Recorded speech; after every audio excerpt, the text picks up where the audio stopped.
G'day, this is Jamie at the church Vineyard. I wanted to show a few techniques today about pruning and some other various winter assignment duties. And some of the things I'm going to show you in the next few minutes are not necessarily what you would see at the Fresno State or Sun-Made pruning seminars, but over the course of the years and through prayerful thought, I've tried to come up with some ideas that would be best, especially for training novice pruners, or even if you're not a novice pruner, some concepts that I think you could use to help the vineyard to progress and grow best, and to prune it fastest and easiest as possible. And so with that, I'll begin showing you a couple of steps. First of all, when we come to a vine, the thing we primarily want to do right now is to get a new vine started at each new old vine. And these vines were planted in 1949, and so we want to get new ones. So if you can find somewhere on the cane, either at the end of an old fruiting cane or a new young runner that would reach enough to be able to curl around and be buried in the ground, then that's what we want to do. And so I'll briefly show you that here. You just need to make a skinny little trench, and if I'm coming from this side, I'll angle it more this way. If it was coming from the other way, I'd put it more in here, the digging trench.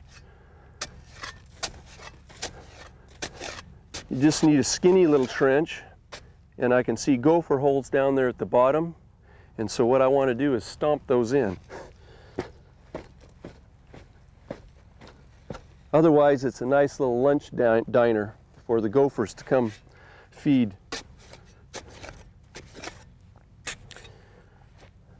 I'll get me a shovel full of dirt ready to go to put in when I need it.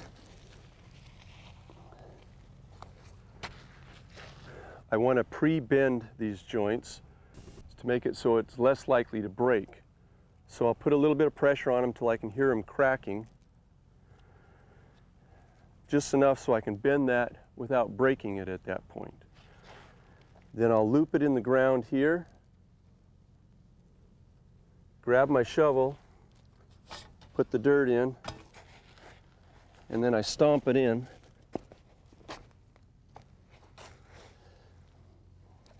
Then I want to get a wire tie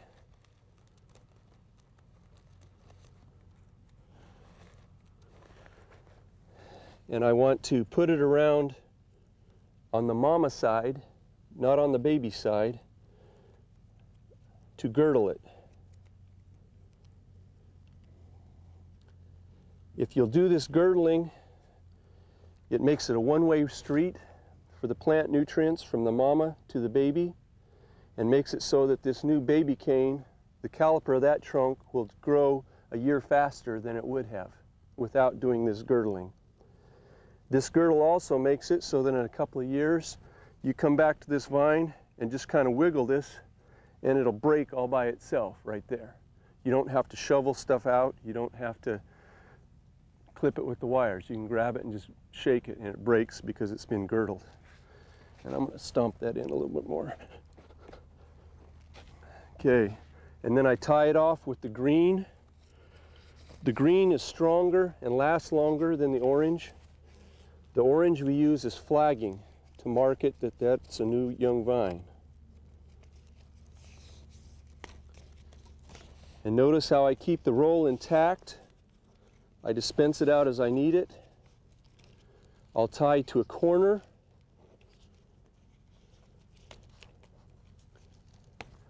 And tying to a corner is better than tying in the middle someplace, because you can tie it tighter if you do it right at the corner. So I'll show you one more time. If you wrap that around and tie it right to a corner, that ties tighter than if you try and tie it in the middle someplace. And then you have little strips so it wastes less tape. And then at the top, I'll put an orange flag to mark it so that people can know that this is a young vine. And I will leave a flag on the end of the orange to mark it. Also at the origin of the new vine, I'll tie some orange so one of our pruners doesn't later on come and accidentally clip it off, as some people think orange means cut here.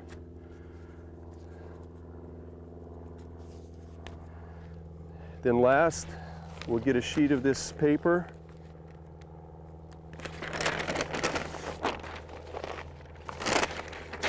Put around.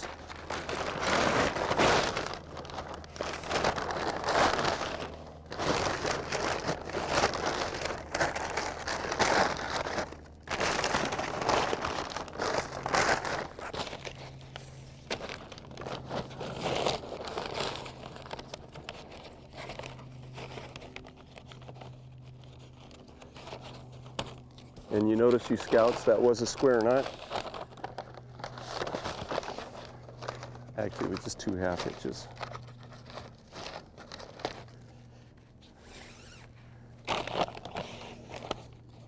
This has to be tied in 3 places. If you tie it in 2 places or 1, the wind blows it open. So I need it tied in 3.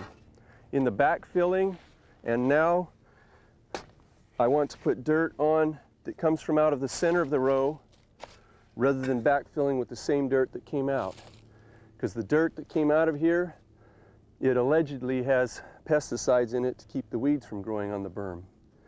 And notice I said allegedly. But anyway, so we backfill with dirt from the center of the row, and then those new roots will grow better than that than in the residue that could be left over in the berm from the pesticides that have been put on. That will damage, stunt, or even kill the new roots.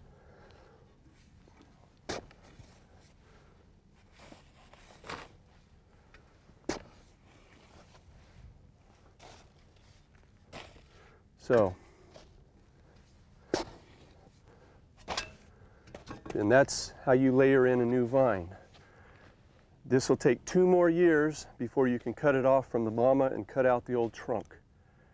And that next year on this new vine, you would only leave spurs in this area.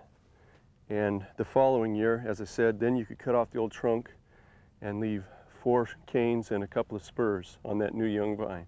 But I'll get to the new vine training a little bit later.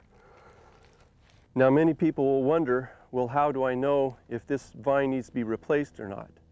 Well, the criteria that we have is obviously any of these old trunks that have rotted out sections in them, those need to be replaced.